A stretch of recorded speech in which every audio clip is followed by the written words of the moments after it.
habla acerca de trazar bien la palabra de nuestro Dios. Hablamos de la importancia, hermanos, que es la palabra de Dios. La palabra de Dios es importantísima en nuestras vidas, tanto que las Sagradas Escrituras, nuestro mismo Dios, con inspiración divina, lo revela como un faro que alumbra el camino del ser humano. Entonces, conocer la palabra de Dios correctamente es importantísimo, porque la palabra de Dios, cuando es corrompida, entonces desvía a la gente del camino de la verdad. Y por eso es tan importante que la palabra de Dios sea bien trazada, bien entendida. El libro de Esdras nos revela cómo cuando regresan de Babilonia hay necesidad de enseñar al pueblo la palabra, y cómo leen las Sagradas Escrituras. Esdras les lee la palabra al pueblo y les explica el sentido, porque es necesario que se trace bien la palabra y que el pueblo, la gente, la conozca la palabra. Por eso es tan importante, tomando en cuenta que hoy en día se ha corrompido tanta la enseñanza de las Sagradas Escrituras y se dicen muchas enseñanzas falsas basándose en las Escrituras, torciendo la palabra, como dijo el apóstol Pedro, que hay algunos que torcían la palabra, que le dan otro sentido, y algunos son verdaderos disparates, lo que se está diciendo, de gente que no tiene el mayor conocimiento de la palabra. Entonces, nosotros como cristianos tenemos el deber, aunque no seamos expertos en Biblia, aunque no conozcamos el idioma hebreo y griego con que se escribió originalmente las Escrituras, pero sí es necesario que nosotros veamos, tracemos bien la palabra, comprendamos bien, estudiamos, le demos el sentido correcto a la palabra. Por eso es este estudio de algunas cosas básicas. No me voy a meter en cosas rebuscadas de cómo trazar bien la palabra, en gramática y muchas cosas. No me quiero meter en eso, sino en cosas sencillas que nos guían para entender bien las Sagradas Escrituras. Y yo hablé la semana antepasada de que es Jesús quien nos da la interpretación correcta de las Escrituras. Muchos de los textos de la palabra, la interpretación, le da el sentido correcto a nuestro Señor Jesús. Vamos a ir ahora adelante y vamos a ver un segundo principio, que es que Jesús es la norma para los cristianos. Estamos en el Nuevo Testamento, estamos en el Nuevo Pacto, así que la norma para nosotros es el Señor Jesucristo. Esa es la norma para nosotros. Eso, hermanos, para empezar, ya puede entrar en conflicto con las enseñanzas de mucha gente y de muchos grupos religiosos. ¿Por qué? Porque estamos diciendo que el Antiguo Testamento no es normativo para los cristianos. Y eso ya crea un conflicto, porque ustedes saben que en muchos grupos y denominaciones y muchos falsos maestros están enseñando que algunas partes del Antiguo Testamento son normativas para hoy en día. Y así ustedes saben que hay grupos que celebran el sábado como un día de reposo, que se prohíben ciertos alimentos, que se hace cierto tipo de adoración, etcétera, etcétera, traído del Antiguo Testamento. Pero el Antiguo Testamento no es normativo para nosotros los cristianos. En las Escrituras ciertamente encontramos hechos de grandes personajes de la fe, ¿sí? Son personas dignas de respeto y admiración, pero ellos no son normativos para nosotros. Normativo quiere decir que son nuestro ejemplo a seguir, nuestra guía. No son ellos. Así no son normativos estos personajes tan grandes de la fe: Abraham, Jacob, Moisés, David, Salomón, el profeta Oseas. ¿Por qué? Porque miren, por ejemplo, nosotros no somos polígamos. ¿Cuántas mujeres tenía Abraham? ¿Sí? Aparecen ahí 2, ¿verdad? ¿Cuántas tenía Jacob? Aparece que tuvo hijos de 4, reconocidas, ¿verdad? Moisés, con la ley de Moisés, pues no es normativa para nosotros la ley de Moisés. David no es normativo para nosotros. Nosotros ni tenemos varias mujeres, ni tampoco entramos en guerras. David fue un hombre de guerra, ¿verdad? Nosotros no entramos en guerras. Hay salmos ahí que aparecen pidiendo venganza, ¿no? Hay salmos pidiendo venganza. Y dice una persona, bueno, oiga, pero pues aquí en la Biblia ahí se ve que se está pidiendo venganza. Nosotros también podemos pedir venganza, ¿no? Porque no son normativos para nosotros. Ellos, hermano Benito. Sí, hermano, sobre eso estuvimos platicando unos compañeros y yo, y entramos en ese punto. Pues ellos también están regidos por el Antiguo Testamento. Y yo les comenté, bueno, ¿a ustedes qué les interesa? ¿Lo pasado o el presente? Porque nosotros estamos regidos por el Antiguo Testamento, o ustedes estuvieron antes de Jesucristo, o cuando nació Jesucristo, son de esa época.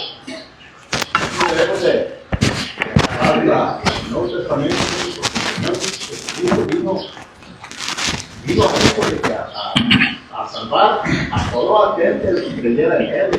Ustedes van a creer en Noé y todas esas cosas. Así es. Así es. Entonces, debemos de elegirlo en la Escritura del Nuevo Testamento. Así es, hermano, exactamente. Entonces nosotros debemos entender mucho eso, porque debemos ubicarnos bien el valor que tiene el Antiguo Testamento. ¿Sí? Bien. ¿Sí, Eunice? Sí, en base a eso, también las peticiones que se hacen a Dios muchas veces son en ese sentido de venganza. ¿Cómo qué? A ver. Pues de las oraciones que hacen en algunos grupos religiosos. Ah, ok. Me refiero, no de los cristianos. Ah, ok.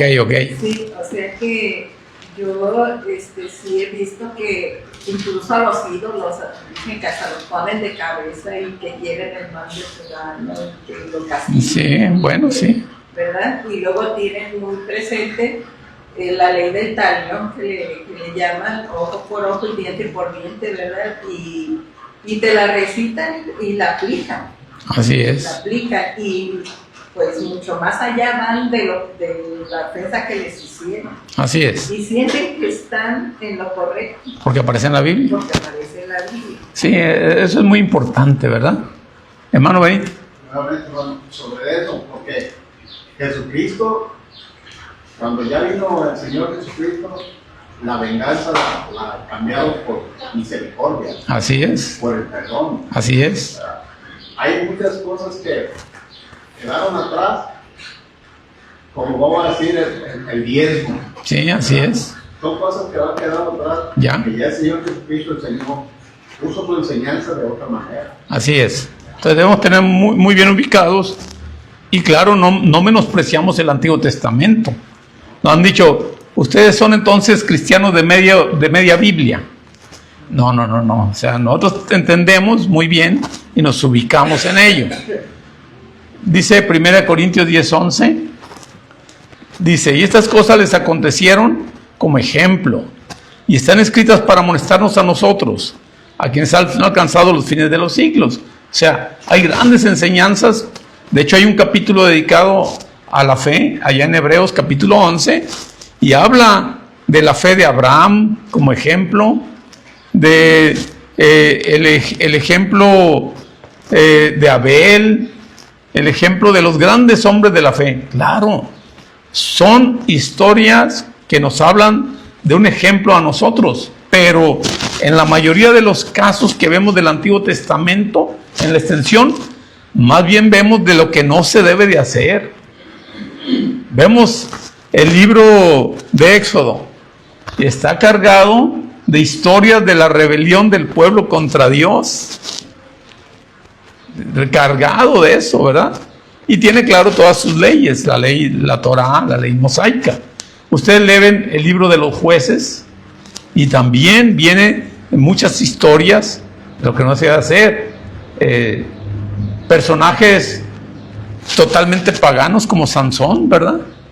Personaje que Dios lo pone como juez, que le da dones por su Espíritu Santo, y resulta que es un pagano. Él se comporta totalmente como pagano. Entonces, eso es muy, muy importante, ¿verdad? De lo que no se debe de hacer, ¿sí? Sí, como la mayoría de los reyes también fueron hombres paganos, impíos, impíos, paganos, ¿verdad? Entonces, todos estos personajes nos habla, usted lee los profetas, y pues los profetas de plano hablan de todo lo que está mal que está haciendo el pueblo de Israel, y que deben convertirse y que debe cambiar. Entonces, una gran extensión del Antiguo Testamento es una exhortación a lo que no debemos hacer, ¿sí? A tener cuidado en la idolatría, en la inmoralidad, en la codicia, en la corrupción de los jueces que quieren dinero, etcétera, etcétera, ¿verdad? Todo eso. Y qué bueno que estás hablando de eso, porque, bueno, yo antes tomaba toda completa la Biblia, ¿verdad? Como normativa. Entonces, eso produce confusión cuando tú estás leyendo el Antiguo Testamento y habla de estas cosas, sí. La venganza, el tener varias esposas, y te vas al Nuevo Testamento y es otra cosa totalmente diferente. Entonces, eso crea confusión. Sí, así es. Crea confusión en el creyente, ¿verdad? Entonces, ¿qué es lo que voy a aplicar? Así es. Si David tuvo varias esposas, ¿por qué yo no? Y era considerado un hombre de Dios. Y sí hay que escuchar yo eso. Sí. Si él era un hombre como no había otro conforme a Dios y tuvo varias esposas, entonces ¿por qué yo no puedo? Si él tuvo 7, ¿por qué yo no puedo tener 2? ¿Verdad? Salomón, pues de plano, ¿verdad? Es el colmo, ¿verdad? Entonces, eso es muy, muy importante porque nos ayuda a trazar bien la palabra de verdad, a ubicar cada cosa, como le estuvo diciendo el hermano ahorita a sus compañeros. No, hay que ubicarnos. Acá en el Antiguo Testamento, nosotros estamos en el Nuevo Testamento, y en el Nuevo Testamento la norma es Jesús. ¿Sí? La norma es Jesús. Sí, es el ejemplo definido a seguir, es Jesús. Eso es muy importante, ¿sí? Así que el Señor Jesús sí es normativo para nosotros. Hermano, si siguiéramos nomás las enseñanzas de Jesús todos, qué bonito sería. Qué bonito sería. Si todos los cristianos siguiéramos las enseñanzas de Jesús. Que las enseñanzas de Jesús son riquísimas, son bellas, profundas, impactantes. A veces estamos revueltos, que si no digo que no sea importante, lo es, que si la mesa del Señor y cómo se debe tomar, es importante, es doctrina, ¿sí? Pero estamos olvidando muchas veces lo más importante, ¿sí? La cuestión moral que enseñó el Señor Jesucristo, sus enseñanzas tan profundas del Señor. Voy a dar la palabra primero a mí y luego al hermano Benito. Sí, él se enseñaba desde su propia vivencia, ¿verdad? Porque todas esas enseñanzas y pues que nos llegan muy bien es porque eran en esa época y de esa manera, ¿verdad? El sembrador, por ejemplo. Sí. Todo eso fue lo que vivían ellos. Pero las fiestas, se desarrolló ahí, ¿verdad? En una época con mucha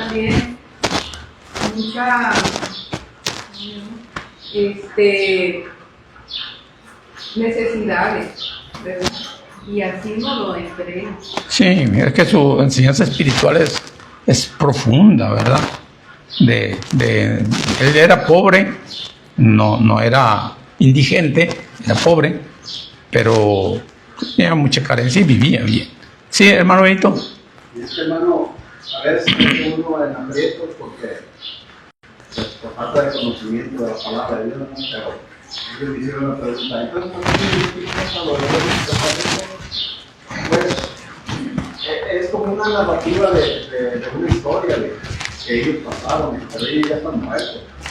Y entonces, porque ya están muertos, y entonces el Señor Jesús no está muerto. Él murió para pagar por todos nuestros pecados. Él sigue vivo. Él dio la muerte. Él sigue vivo. Que no te des cuenta tú, que no quieras aceptar esa cosa. Sí. Pero hay que regirnos, como les digo, Él murió y Él sigue vivo. Sí, el Señor resucitó, ¿verdad? Los demás están esperando la resurrección. Así es. Así que vamos a ver algunos ejemplos de cómo nos da normatividad el Señor Jesús. Vamos a ir a Mateo 6, 25 al 34. Mateo 6, 25 al 34. Dice así, lo voy a leer. Por tanto os digo, no os afanéis por vuestra vida, qué habéis de comer o qué habéis de beber, ni por vuestro cuerpo, qué habéis de vestir. ¿No es la vida más que el alimento y el cuerpo más que el vestido? Mirad las aves del cielo que no siembran ni ciegan, ni recogen en graneros, y vuestro Padre Celestial las alimenta. ¿No valéis vosotros mucho más que ellas? ¿Y quién de vosotros podrá, por mucho que se afane, añadir a su estatura un codo? Y por el vestido, ¿por qué os afanáis? Considerad los lirios del campo, cómo crecen, no trabajan ni hilan. Pero os digo que ni aun Salomón con toda su gloria se vistió así como uno de ellos. Y si la hierba del campo, que hoy es y mañana se echa en el horno, Dios la viste así, ¿no hará mucho más a vosotros, hombres de poca fe?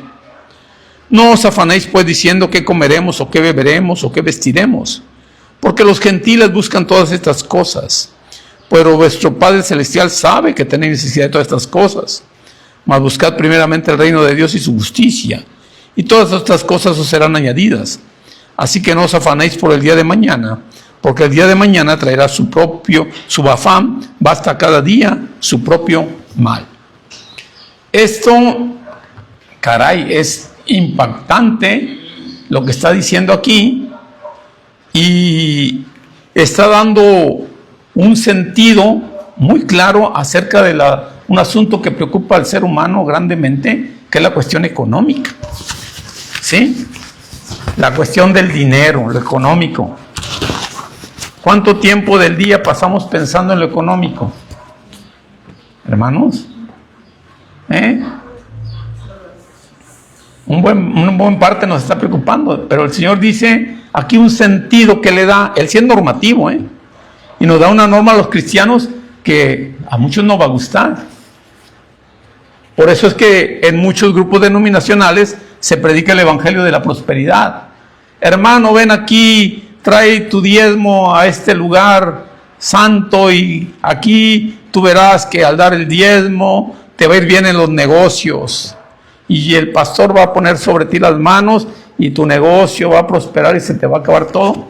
No, pues un montón de gente que está ahí con la ilusión de que al venir a Jesús les va a ir bien económicamente, y casi puedo decirles que el 80% de la predicación es eso. Así. Pero el Señor, el sentido que le da es de algo que vive y que está muy vigente hoy en día. La angustia que produce el problema económico en el ser humano. La angustia que produce el mañana. ¿Qué va a ser mañana? Hay angustia.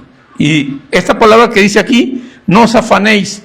La palabra afanarse para nosotros es como trabajar mucho o intensamente, pero en el original esta palabra es que no os caigas en ansiedad o no caigas en angustia. Esa es la palabra, ¿sí? No por vuestras vidas, qué hay de comer, qué hay de beber, qué hay de vestir. Dice, no caigas en esa angustia, porque hoy el ser humano vive angustiado, Se consumen antidepresivos por toneladas, ¿sí? por toneladas. Los consultorios psiquiátricos están llenos de gente que no está loca. No está loca. Están angustiados. ¿Sí? Pero no están locos. La mayoría no está loca. La gente que va al psiquiatra porque están angustiados. Y mucha de esa angustia viene de ese entorno. ¿Sí? ¿Noemí? Pues lo maravilloso de todo es que se aplican así simplemente porque, por ejemplo, dice que no os afanéis por vuestra vida, que habéis de comer, que habéis de beber. Ellos tenían dificultad tanto para una cosa como para la otra, y aún la que sigue, que dice del vestir, ¿verdad? Entonces ellos, ¿cuánta ropa tenían? Sí. ¿Verdad? ¿Qué comían? Con la misma agua tenían dificultad para encontrar buena agua, tanto que a veces tenían que mezclarla, o la mayoría, con vino, ¿verdad? Para que no fuera dañina para su cuerpo. Entonces él vivió todo esto, pero al 100, ¿verdad? Y sin embargo, ahorita parece, y tenemos mucha ropa y tenemos bastante alimento, ¿verdad? Que no se compara con lo que Sí. consumía realmente. Sí, realmente, comparado con aquellos tiempos, hoy no tenemos dificultad para el vestir. ¿Cuántos cambios de ropa tenemos? Los israelitas del pueblo normalmente tenían dos túnicas, una nomás se lavaba, normalmente, algunos nomás tenían una, ¿sí? Y algunos ninguna, ¿sí? ¿Man? Esta predicación que me estaba a hacer, haga de cuenta que parece que estamos en el mismo tema que teníamos primero, que tenía yo con las personas. Okay. Me dijo, oye, yo veo que cuando ya eres cristiano, te veo mejor y te ha ido mejor, ¿verdad? Ya estás más riquillo. Es que cuando uno no se da cuenta de que andas fuera en el mundo, porque gastas dinero y no te das cuenta de lo que estás gastando. Sin embargo, de que eres obediente a lo que Dios te dice, o a lo que tu padre te dice, o por ejemplo ustedes, si son desobedientes por sus padres o por su propia vida, hacen derroche por donde quiera y no se dan cuenta de lo que están tirando. Yo le digo, bueno, yo voy que soy cristiano, pues ya no ando con ustedes. Le dije, ustedes lo están notando, le dije, yo ya no ando no me junto con ustedes en cosas ilícitas. Okay. No, es pues vamos a ir a la iglesia contigo para que nos ayuden. No, sí, les ayudan, pero económicamente, les ayudan a empezar mejor. Así es. La palabra. Sí, el pensamiento del Señor, dirían algunos, el sentido filosófico, dirían algunos, de cómo abordar el asunto económico, es que no vivamos angustiados. Yo sé que hoy en día, pues tal vez a la mayoría no nos angustia el tener que vestir, porque por lo menos tenemos más de 2 cambios, yo creo, la mayoría, ¿sí? Más de 2 cambios de ropa, pues sí los tenemos, ¿verdad? Comida, pues yo creo que la mayoría sí lo tiene, salvo algunos hermanos que sí le batallan, yo sé, con el día a día, con la comida, pero generalmente tenemos el que comer, por lo menos nosotros, no digo que en otros lugares todavía más pobres, no, pero generalmente tenemos para comer, ¿sí? Generalmente tenemos para comer, y eso generalmente hoy en día no es lo que angustia a la gente. O sea, no le angustia el qué comer ni el qué vestir. No es eso su angustia. No la es. ¿Qué es lo que les angustia hoy en día, económicamente hablando? ¿Qué es lo que temen no tener? Los gustos, los lujos. ¿Cómo cuáles? El internet. Como no tener internet, precisamente. Eso sí angustia.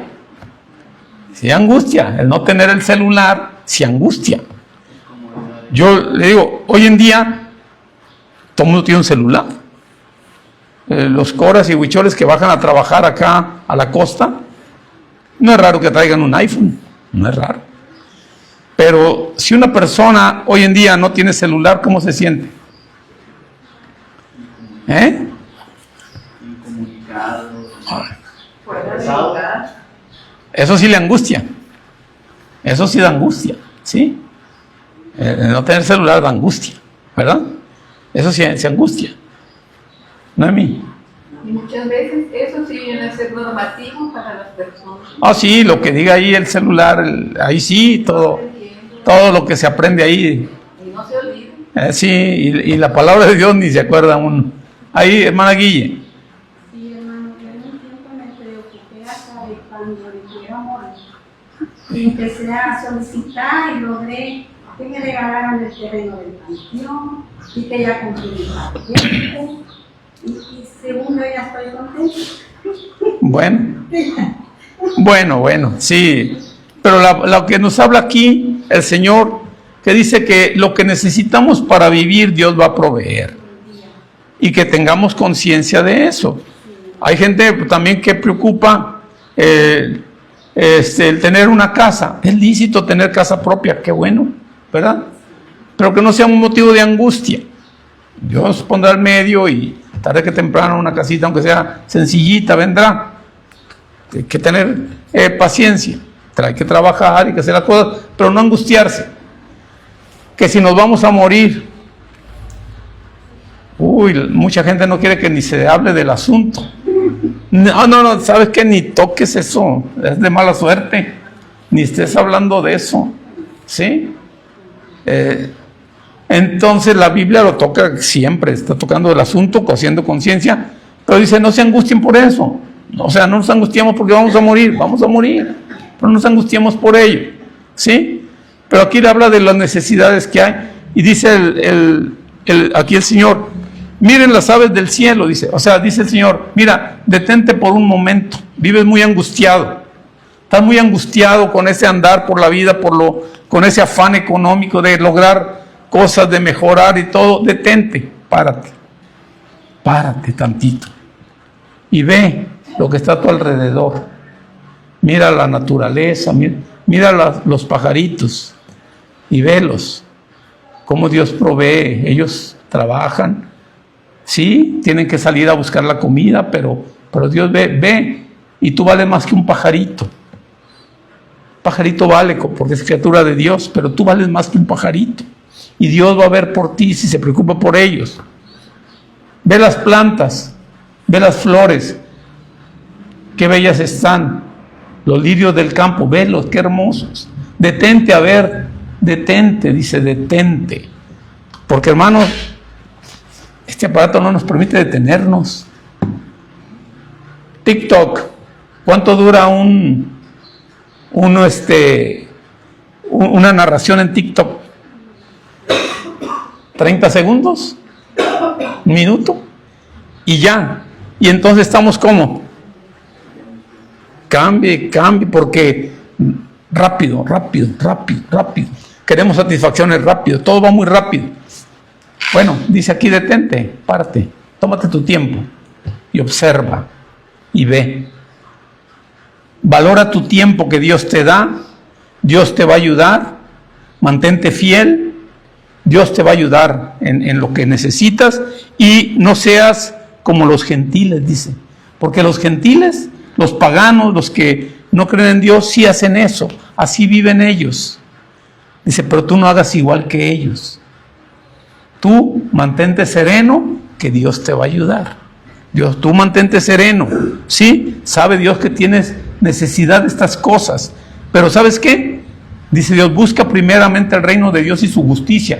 Quiere decir, buscar el reino de Dios y su justicia, quiere decir, busca lo espiritual y ponlo en práctica. Cuando la Biblia habla, por ejemplo, de que un hombre es justo, quiere decir que un hombre que es honrado, que es fiel. Eso quiere decir. Entonces, nos habla de que de esta manera nosotros nos estimulemos pues juntos al amor y las buenas obras. ¿Sí? Eso es muy importante. Entonces, el Señor pues nos da aquí, si es normativo, de cómo se puede vivir. Vamos a ver otro ejemplo. Yo creo que me queda tiempo para otro. Vamos a ver Mateo 8, 18 al 20. Mateo 8, del 18 al 20.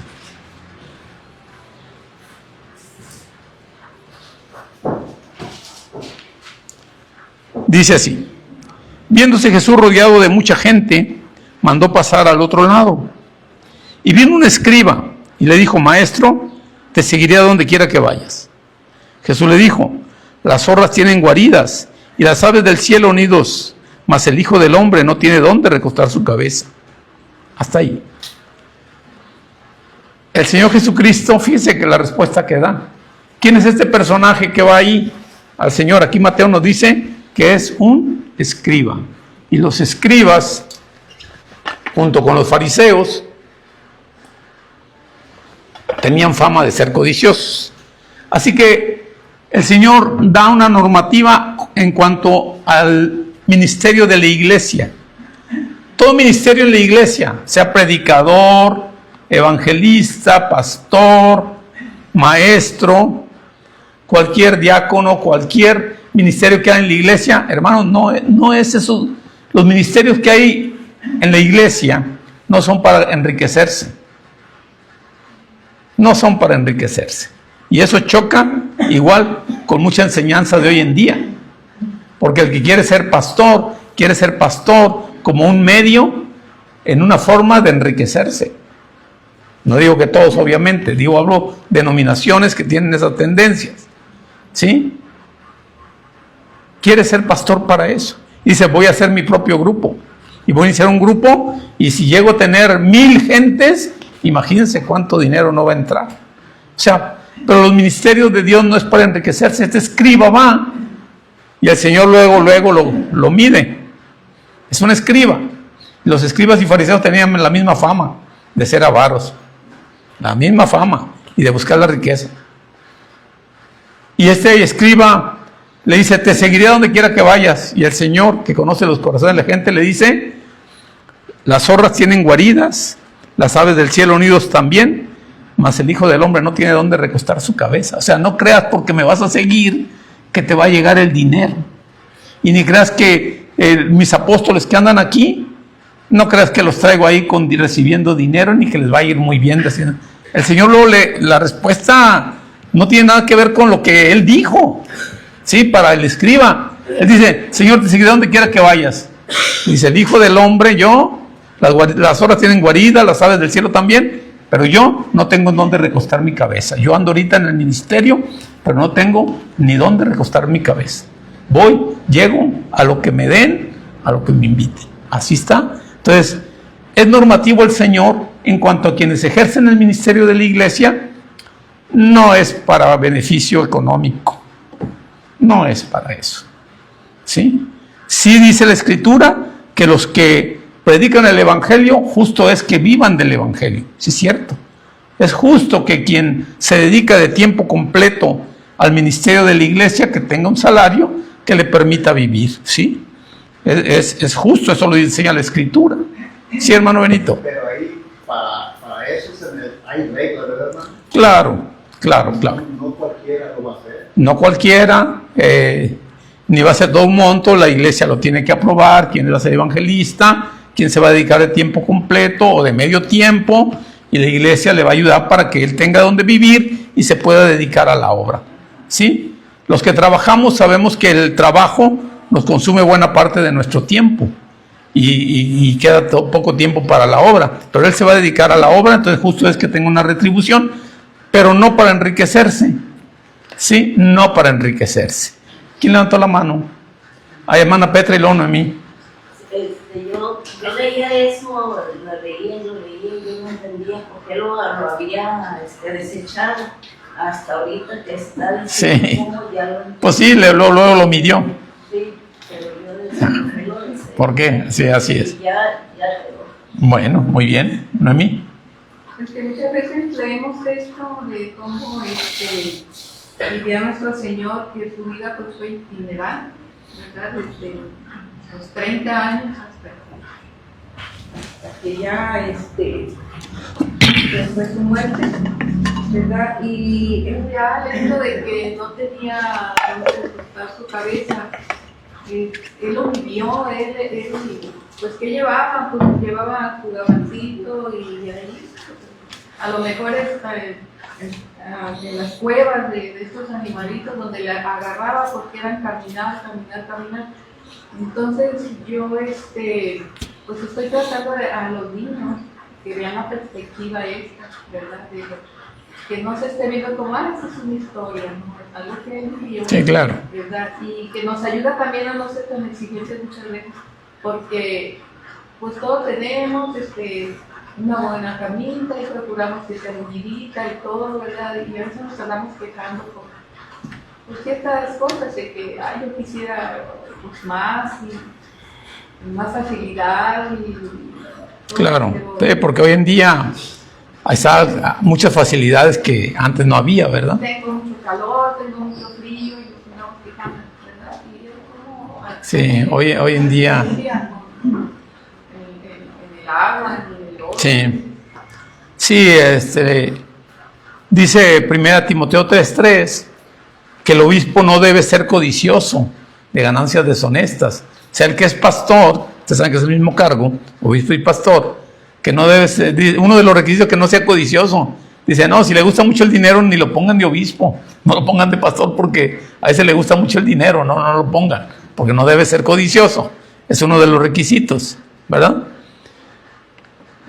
Vemos aquí otro más que quiero. Marcos 9, 33 al 37. Marcos 9, 33 al 37.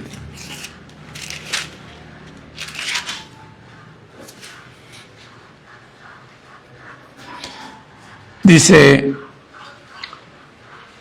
y llegó a Capernaum, y cuando estuvo en casa les preguntó, ¿qué disputabais entre vosotros en el camino? Los discípulos iban atrás del Señor, ahí iban alegando entre ellos, ¿verdad? Y el Señor se da cuenta que ahí iban discutiendo entre ellos, ¿verdad? Mas ellos callaron, porque en el camino habían disputado entre sí quién había de ser el mayor. Fíjense lo que iban ellos alegando. Ahí ellos como estaban entendiendo quién era el mejor ahí. Entonces él se sentó y llamó a los dos y les dijo, si alguno quiere ser el primero, será el postrero de todos y el servidor de todos. Y tomó un niño y le puso en medio de ellos, y tomándole en sus brazos les dijo, el que reciba en mi nombre a un niño como este recibe a mí, y el que a mí me recibe no me recibe a mí, sino al que me envió. ¿Qué disputaban ellos? ¿Quién sería el mayor? Es que ellos pensaban que se iba a instalar un reino como el de Salomón, que iba a haber cargos, y a ellos lo que estarían discutiendo, oye, ¿y a ti cuál cargo te va a tocar? ¿Sí? No, pues yo quiero el ministerio del tesoro, yo quiero el de la milicia, yo quiero el de exteriores. ¿Y quién va a ser aquí el secretario o como el vicepresidente, algo así? ¿Quién de nosotros? Y ahí están alegando entre ellos, ¿verdad? ¿Sí? Los 12. Pedro ahí, y Juan, y Jacobo, y todos ellos ahí. ¿Quién sería el mayor? Y les dice, aquí el Señor les da una lección, dice, aquí el que quiera ser primero, o sea, el mayor, tiene que ser el postrero y servidor de todos. O sea, una norma que nos da el Señor es que la vida del cristiano es una vida de servicio. Venimos a la iglesia no a ver qué nos dan, a ver qué sacamos de la iglesia. No, cuando venimos a la iglesia como cristianos, siguiendo la norma del Señor, venimos a ver en qué ayudo, en qué sirvo, en qué puedo servir a los demás. Es una vida de servicio y todos podemos de alguna manera ayudar, aunque sea poquito, a otro, no económicamente necesariamente. Tal vez hacerle un mandado, tal vez ayudarle a comprar, a surtir una receta, tal vez ir a ayudarle cuando está enfermo a limpiar la casa, a barrer, etc. Es una vida de servicio, ¿sí? Servicio, no indiferencia, vengo, escucho el sermón y me voy y ya. No, interesarme, ¿cómo está, hermano? ¿Cómo están?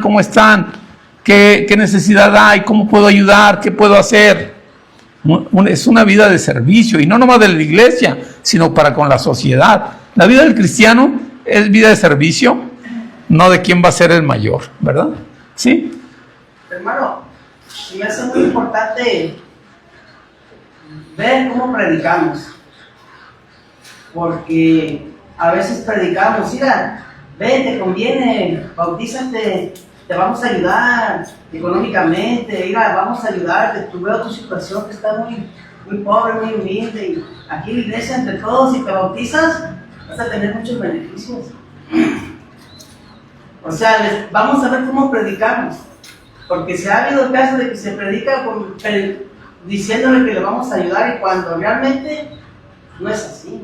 Tenemos que nosotros apoyar, aportar, servir, trabajar. Mira, te vas a bautizar, pero vas a tener muchas pruebas, mucho dolor, vas a trabajar, vienes a perseverar, a ser fiel. No vienes a que te demos, a que respires. Y hay que ver cómo predicamos, cómo pasamos el mensaje. Claro, porque muchas veces le preguntan a uno, bueno, ¿y ahí en tu iglesia qué dan? Exactamente, ¿me van a ayudar? ¿Sí me van a ayudar? Sí, es una pregunta que a mí me han hecho muchas veces. Oye, bueno, ¿y ahí qué dan? ¿Verdad? Porque acá dan despensas, acá dan desayunos, acá dan esto, acá dan lo otro, ¿y ustedes qué dan? Como si fuéramos partido político, ¿verdad? No somos partido político. O partido político. Aquí, la normatividad que tenemos es esa, ¿verdad? La normatividad, el ejemplo que tenemos del Señor, no lo vamos a leer porque ya el tiempo se nos va, pero el Señor, la última llamada, la última cena, se pone una toalla y lava los pies de los discípulos, que era un oficio que le tocaba a los criados, ¿verdad? Y el Señor, para darles ejemplo, no de que nos pongamos a lavar los pies, el ejemplo es del servicio a los demás, ¿verdad?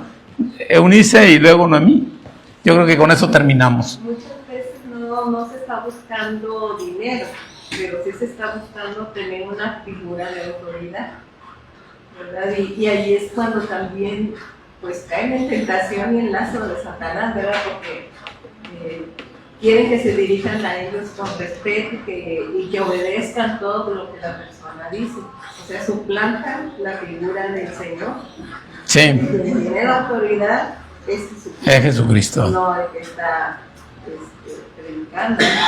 Cuando habla sanamente la palabra de verdad, uno obedece a la palabra. Claro. ¿Verdad? Entonces, bueno, también ese es otro punto de no engrandecerse también como claro, persona. Es muy importante, ¿sí? Y con humildad también, predicar también. Con humildad, claro. Claro, eso es muy fácil que al ser humano se le suba el ego y luego aparte después el predicador agarra el papel del tirano, ¿verdad? Y con un látigo y no es raro eso, porque el ser humano así es, ¿verdad? Y más cuando todos te empiezan a alabar, oye, qué bien predicas, oye, qué bueno, oye, qué bonito, y que el ego se le empieza a subir a la gente, porque es ser humano, ¿sí? Una vez que le dije yo a un hermano, oye hermano, qué bien predicó, me gustó mucho su predicador, oye, qué bien predicó. Sí, dice, pero antes que usted ya me lo había dicho el diablo.